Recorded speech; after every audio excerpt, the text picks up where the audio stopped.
Hello everyone, তো সবাই কেমন আছো? আমি ফার্মাসিস্ট মোহাম্মদ তানিম আহমেদ আবার তোমাদের জন্য নিয়ে এসেছি ইএসআইসি ফার্মাসিস্ট রেজাল্ট আপডেট। তো এখন সকলের মনে প্রশ্ন যে জোন ওয়াইজ ওয়েস্ট বেঙ্গল হোক দিল্লি হোক, সেখানে কতগুলি ভ্যাকেন্সি ছিল অ্যাজ পার দ্য ক্যাটাগরি, তার সঙ্গে সঙ্গে যারা যারা কোয়ালিফাই করেছে সকলেই কি তাহলে চাকরি পেয়ে যাবে, এইগুলি আলোচনা করবো এখনকার ভিডিওতে। সো দেখতে পাচ্ছ, এটা ওয়েস্ট বেঙ্গল জোনের জন্য, এটা কোথায়, এটা দিল্লি জোনের জন্য। ভ্যাকান্সি লিস্ট কিসের জন্য? ফার্মাসিস্ট, অ্যালোপ্যাথিক্স। দেখো টোটাল ভ্যাকান্সি ছিল 8খানা। আমরা যদি উপর দিকে যাই, আনরিজার্ভ 3টে, এসসি একটা, এসটি কোনো ভ্যাকান্সি ছিল না, ওবিসি 3টে, ইডাব্লিউএস 3টে। টোটাল ভ্যাকান্সি ছিল 8খানা। Pharmacy allopathy under the West Bengal region. আমরা যদি দিল্লিতে যাই, ফার্মাসিস্ট অ্যালোপ্যাথিক এখানে unreserved 30, SC 17, ST 10, OBC 27, EWS 7, total 91 vacancy ছিল আন্ডার দ্য দিল্লি। আর ওয়েস্ট বেঙ্গলে ভ্যাকান্সি ছিল টোটাল 8খানা। এবার কথা হলো, তাহলে কি করে সিলেকশন লিস্ট হবে? এখানে একটা দিয়েছে কোয়ালিফাইং মার্ক, এখানে একটা দিয়েছে র্যাঙ্ক লিস্ট।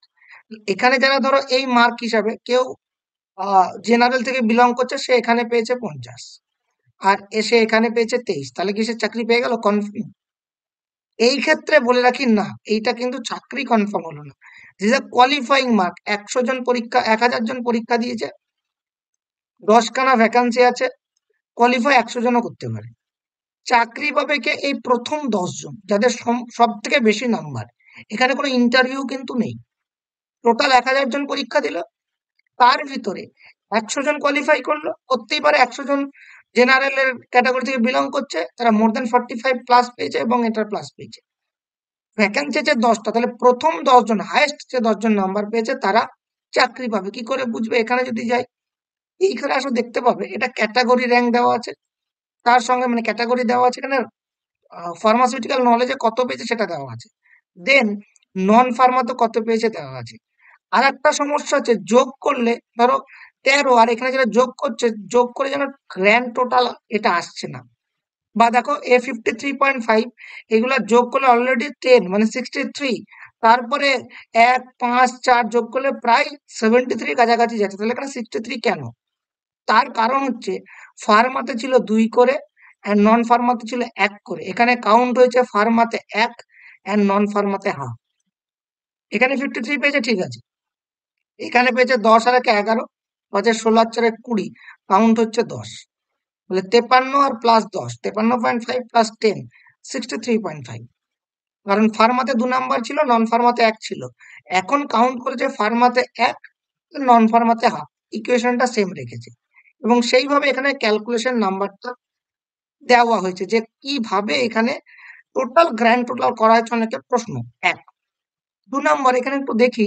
ধরো এই যে ছেলেটা বলল আনরিজার্ভ, দেখি আমরা কোন একটা এসসি এসটি আনরিজার্ভ, 45 এর উপরে কেউ আছে, ওবিসি, ওবিসি, এই যে আনরিজার্ভ, এই জায়গাটায় দেখো এই ক্যান্ডিডেটটি 49.5 পেয়েছে ফার্মাতে, তার মানে কোয়ালিফাই করে গেল।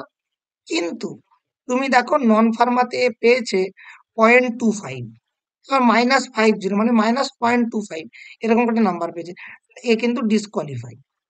কিন্তু এখানে অ্যাজ পার দিস এদিকটা কোয়ালিফাই করেছে, এদিকটা কোয়ালিফাই করে। অনেকে বলছে ওভারঅল 45% পেতে হবে। না, এদিকে 45% পেতে হবে, এদিকেও 45% পেতে হবে, সেটাই দেওয়া আছে এখানে।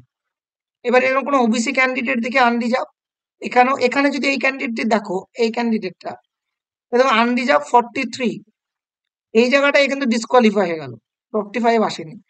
অথচ এইদিকে দেখো 24, 2, 13.75, 8.25, এদিকে কিন্তু হলে কোয়ালিফাই করছে মোর দ্যান 22.5, এদিকে কোয়ালিফাই করে গেল, কিন্তু এদিকে কোয়ালিফাই, এটাও ডিসকোয়ালিফাই হয়ে গেল।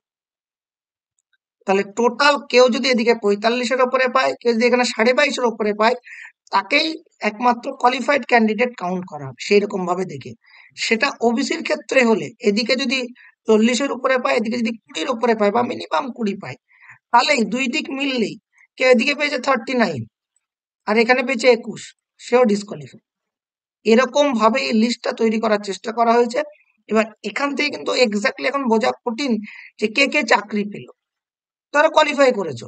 এবার কোয়ালিফাই যে বললাম, যেমন ওয়েস্ট বেঙ্গল জোনে আসি আমরা।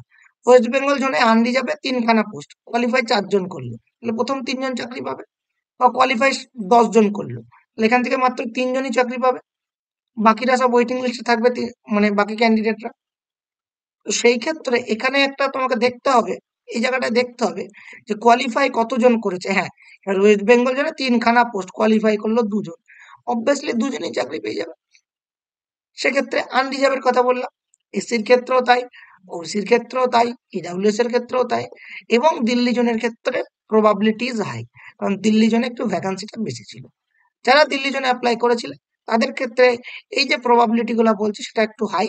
আশা করছি নন ফার্মাতে দিল্লি জোনে কেউ যদি পাস করে থাকে, আর ফার্মাতে যদি 50+ পেয়ে থাকে, সে অবভিয়াসলি ফল পাবে হয়তো, বা মানে ফাইনাল লিস্টে থাকবে। তবে এর পরে একটা ফাইনাল সিলেক্টেড ক্যান্ডিডেট লিস্ট বলে লিস্ট আশা করছি পাবলিশ হবে, যে কারা কোন কোন জোনে, বিভিন্ন জোনে, দিল্লি ছাড়া তো আরো জোন ছিল, কোন কোন জোনে অ্যাপ্লাই করতে পারবে বা অ্যাপ্লাই করেছে, সেই নিয়ে একটা ডিটেলস এন্ড বিস্তারিত একটা লিস্ট আশা করছি ইএসআইসি পাবলিশ করবে।